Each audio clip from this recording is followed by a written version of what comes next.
Mon propos sera dans la continuité de ce que j'ai développé il y a longtemps à propos de l'homosexualité. Je répète, alors mon propos sera donc dans la continuité de ce que j'ai commencé à développer il y a longtemps à propos de l'homosexualité. D'abord autour de l'idée qu'elle pourrait être imputée davantage aux interactions parentales, qu'à une certaine forme d'hyperactivisme du côté du parent de sexe opposé rapporté à l'inertie du parent du même sexe, qu'elle pourrait naître notamment du sentiment de désarroi ou d'abandon qui, en regard de la passion perçue chez l'autre, à savoir chez les parents confondus en un seul, obligerait l'enfant à se retourner sur lui-même, c'est-à-dire à trouver ou retrouver à l'extérieur un autre lui-même, à l'image de ce qu'il a pu percevoir du mouvement affectif de ses propres parents, comme s'il ne pouvait plus distinguer dans ce mouvement passionnel dont il est le simple spectateur, qui serait l'homme et qui serait la femme. Et puis, l'idée inspirée de la clinique me montrait déjà que l'émergence de l'homosexualité à l'adolescence se faisait sans doute non seulement dans le rapport au même, mais aussi dans le rapport à l'autre, et que c'était plutôt dans le cadre du rapport à l'autre qu'il y avait passage à l'acte homosexuel. Je rejoignais ici le propos de Jean Laplanche qui disait que l'émergence de l'homosexualité à l'adolescence se faisait à la confluence de deux fleuves aux eaux fortement hétérogènes, d'un côté la pulsion et le fantasme infantile, de l'autre l'instinct pubertaire. D'un côté le sexuel, d'origine intersubjective, donc le pulsionnel, de l'autre le génital.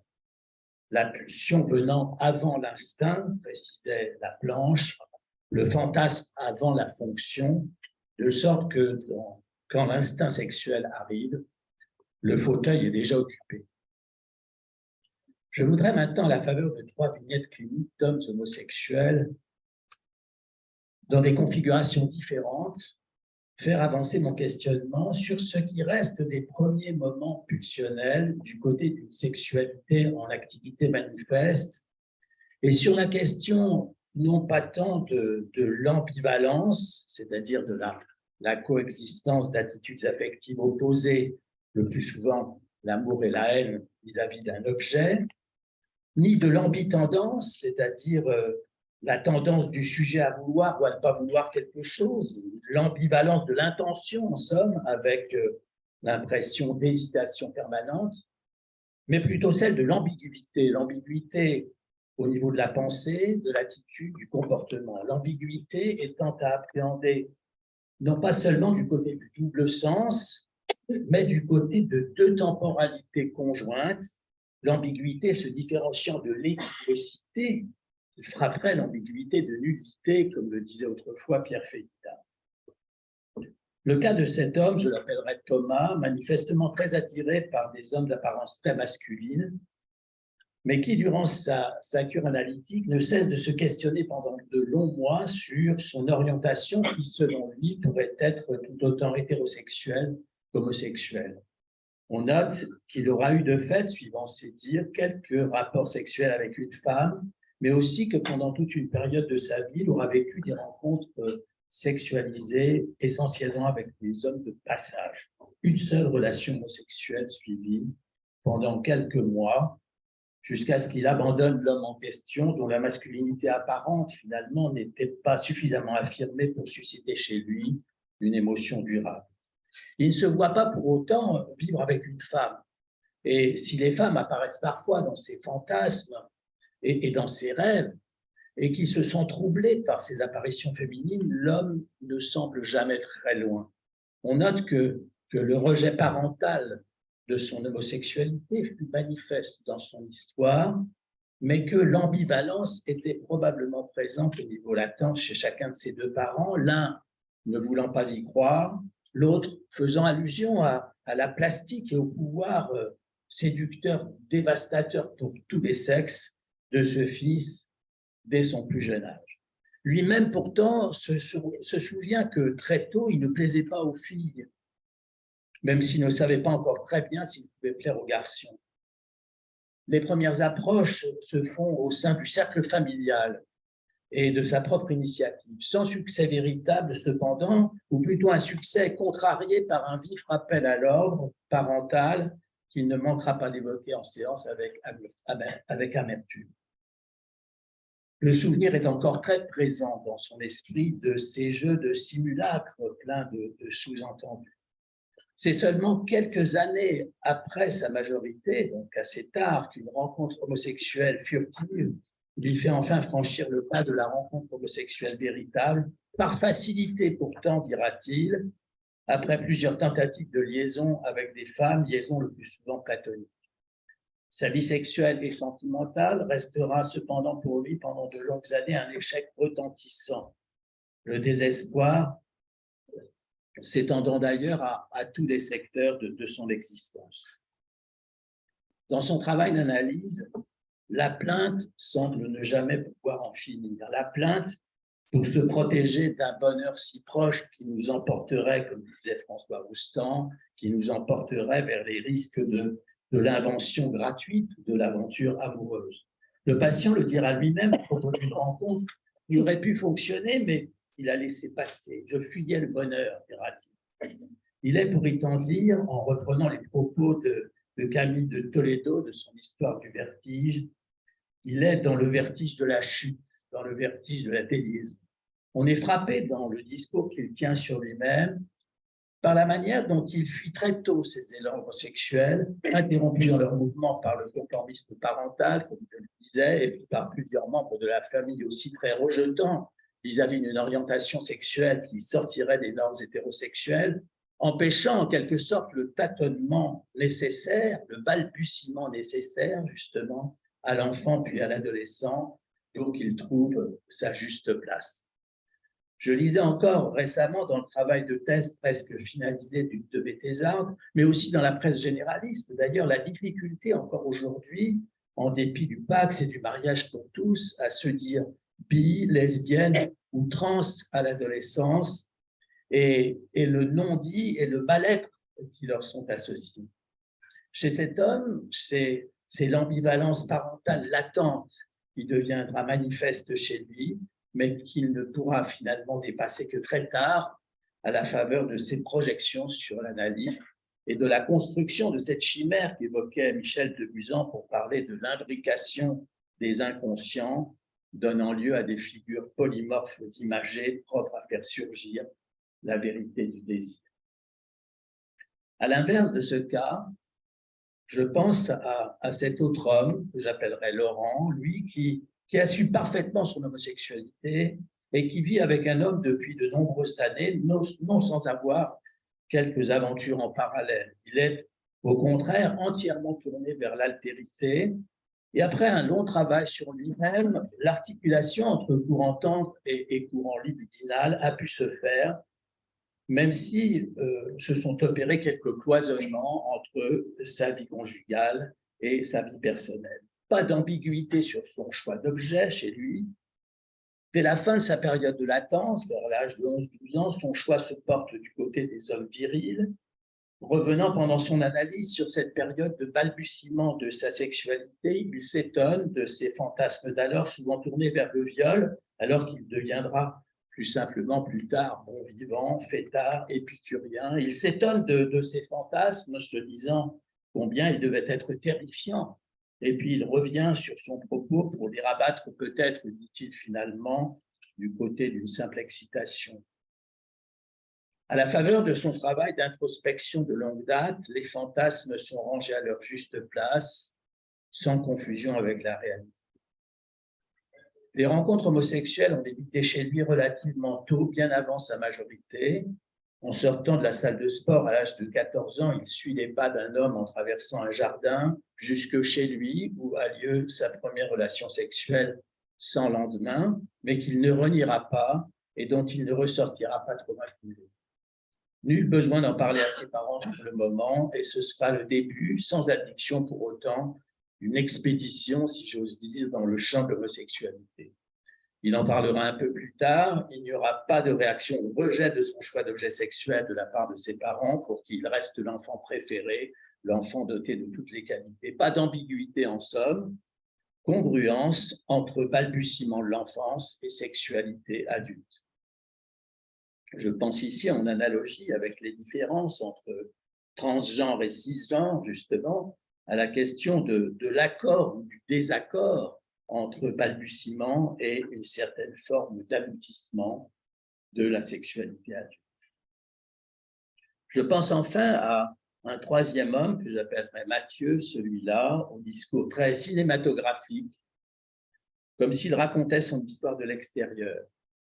Fils unique, parents séparés depuis son plus jeune âge, un père très solitaire mais attentionné, une mère très dépendante d'autrui et avec laquelle il entretient des rapports aussi symbiotiques qu'ambivalents. Deux aspects de sa personnalité sont le plus souvent mis au devant de la scène. Ses références multiples à la norme hétérosexuelle, d'une part, alors que son choix d'objet est résolument homosexuel. Des questions relatives à l'abandon, à la dépendance, à la mort, d'autre part. En particulier, les idées qu'il développe sur la fidélité du couple fondamentale pour lui, d'où sa souffrance dans la société dans laquelle il évolue, en particulier vis-à-vis du milieu homosexuel, qui, dans sa vision très stéréotypée du monde, n'aura que faire de la fidélité au partenaire. La question de la dépendance au conjoint prend le devant de la scène avec l'impossibilité pour lui d'imaginer sans angoisse majeure qu'une relation puisse s'interrompre.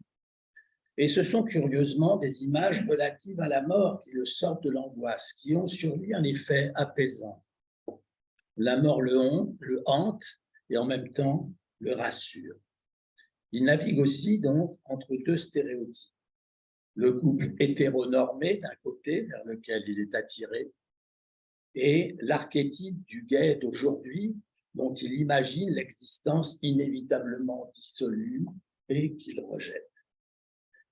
Il aspire d'une certaine façon à s'inscrire dans la banalité et il est en même temps dans ce qu'on pourrait appeler le vertige de la liaison, le vertige de l'amour, de la fusion, comme le derviche tourneur essayant de s'attacher au ciel, dont parlait l'écrivain que je citais, Camille de Toledo.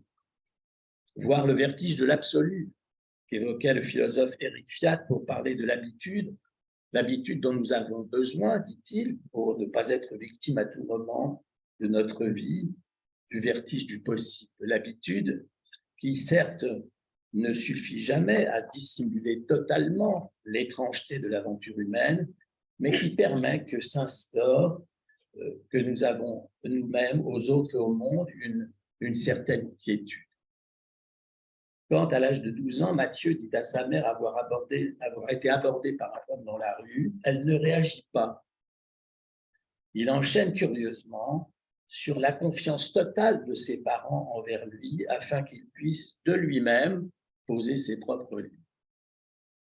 J'ai parlé de Thomas, qui mène une vie assez monacale et qui est tendu vers l'idée d'une sexualité épanouie, possiblement débridée, tendu vers le sexe en somme. Laurent, qui est tendu vers la vie, qui s'ajuste à sa condition. Mathieu, tendu vers la mort. À propos de ces trois situations, je pensais en association au roman de Nella Larsen, Clair-obscur, Passing en anglais, qui est une histoire sur le métissage. Dans une société qui ne supporte pas la nuance, passing voulant dire faire passer des tons obscurs pour de plus clairs. C'est l'histoire de trois femmes qui discutent de leur situation respective. Trois femmes que tout oppose, hormis le fait d'être noires et d'être suffisamment claires de peau pour pouvoir passer pour des blanches. Mais dans une Amérique ségrégationniste impitoyable, chacune a dû choisir son camp. Un ouvrage qui nous pousse à nous interroger sur les notions de liberté, d'identité et de sexualité, de transgression des règles raciales, règles sociales en général. Deux amies d'enfance longtemps éloignés, se retrouvent un jour de canicule. Claire a épousé un blanc raciste qui ignore toutes ses origines. Elle s'est coupée de ses racines, elle vit dans le mensonge et dans la peur d'être percée à genoux. Irène, mère de famille respectable, revendique au contraire ses liens avec la communauté noire. Et puis il y a Gertrude, personnage témoin, pourrait-on dire, qui, elle aussi, comme les deux autres, a épousé un blanc, mais que ses origines noires à elle, avérées, laissent parfaitement indifférent. Entre les deux premières, Claire et Irène, une relation passionnée va se nouer, déployant tout le spectre de l'amitié, de l'amour et de la haine. Mais c'est surtout la peur face aux convenances affichées, aux apparences. C'est ça qui m'a intéressé le plus en rapport avec les homosexualités que je développe et au-delà du fait que le roman parle de 3 femmes alors que c'est d'hommes dont je parle. C'est parce que Clair Obscur est un drame de l'identité et une histoire de désir que j'associe à partir des 3 situations dont je parle. Désir de se libérer, désir d'appartenir, désir de s'identifier. Nos 3 situations cliniques, à bien des égards, relèvent aussi de ces questions. Le premier, Thomas, n'assume pas son homosexualité. Il est clairement ambigu sur son choix d'objet, c'est-à-dire sur le fait même d'être homosexuel, sur l'orientation de son choix. Et il fait des allers-retours en permanence entre homosexualité et hétérosexualité. Comme Irène, qui maintient coûte que coûte une vie en conformité avec les apparences, comme Irène qui sait mais qui ne peut pas dire. Le désir de se libérer est manifeste chez Thomas, même si au niveau latent, il ne cesse de s'entraver comme il fut entravé lors des balbutiements de son homosexualité au début de son adolescence. Laurent, en revanche, revendique son homosexualité et l'assume comme si de rien n'était. Il fait penser à Gertrude, la témoin. Gertrude vivant avec un homme indifférent, sans principe. Son ambiguïté porte au niveau manifeste du côté de la lutte contre l'aliénation à l'autre, inhérente à sa vie de couple, mais au niveau latent sur le problème plus général de la dépendance à l'autre, voire de l'appartenance. Il est malgré lui dans le désir d'appartenir, ce Laurent, en présentant de façon manifeste sa formation réactionnelle, à savoir tous les éléments qui montrent à quel point il refuse de se trouver sous emprise.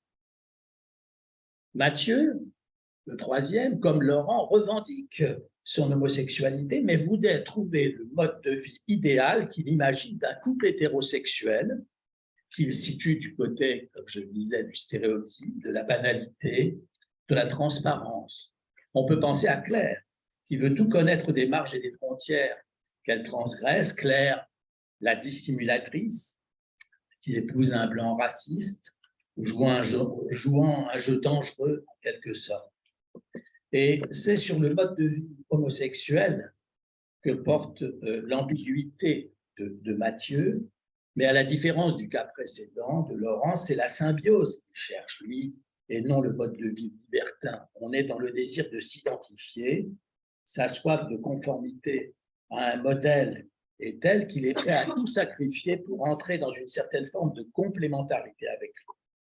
La dépendance à l'autre n'est pas un problème, bien au contraire, c'est précisément ce qu'il revendique. L'analogie que j'opère entre les 3 situations, les situations de ces 3 hommes en rapport avec l'homosexualité, celle de ces 3 femmes en rapport avec leur métissage, tient à la diversité et aux différentes nuances qui sont attribuées à une condition personnelle. Que l'on parle d'identité en rapport avec la sexualité ou d'identité en rapport avec l'assignation raciale.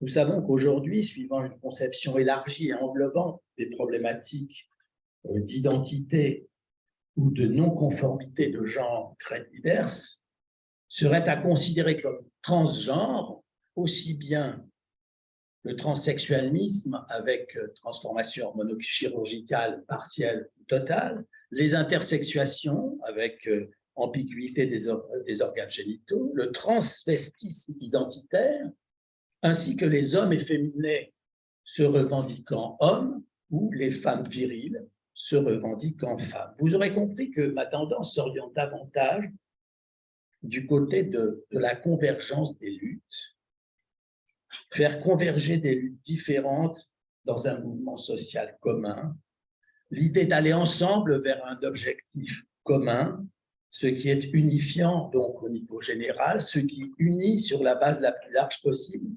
Donc, d'une certaine façon, c'est ce qui n'est pas communautaire, avec son aspect fragmentaire, la volonté sous-jacente de destruction d'un ensemble, d'affrontement du vide et de la disparition.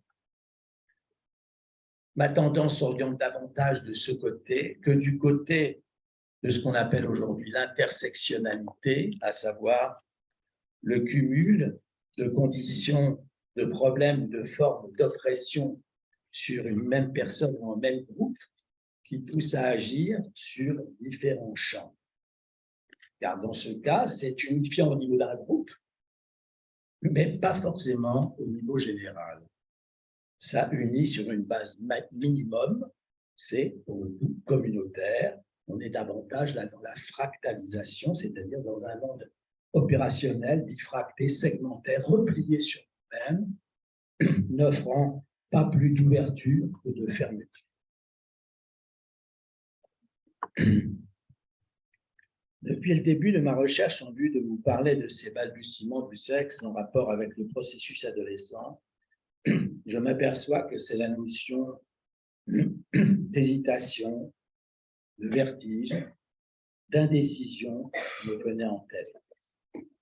L'intitulé de notre colloque m'a fait associer de prime abord autour de trois notions que j'ai retrouvées dans les travaux de Maurice Blanchot, le fragmentaire, le neutre et l'indécision. Le fragmentaire s'offrant comme un jeu des limites, un jeu qui n'a pas encore de rapport avec une quelconque limitation. Le neutre, que Blanchot rapporte à la différence dans l'indifférence, l'opacité dans la transparence, l'indécision enfin, qui met en rapport le proche et le lointain, sachant, précise-t-il, que s'approcher fait le jeu de l'éloignement et que finalement, le jeu du lointain et du proche est un jeu du lointain.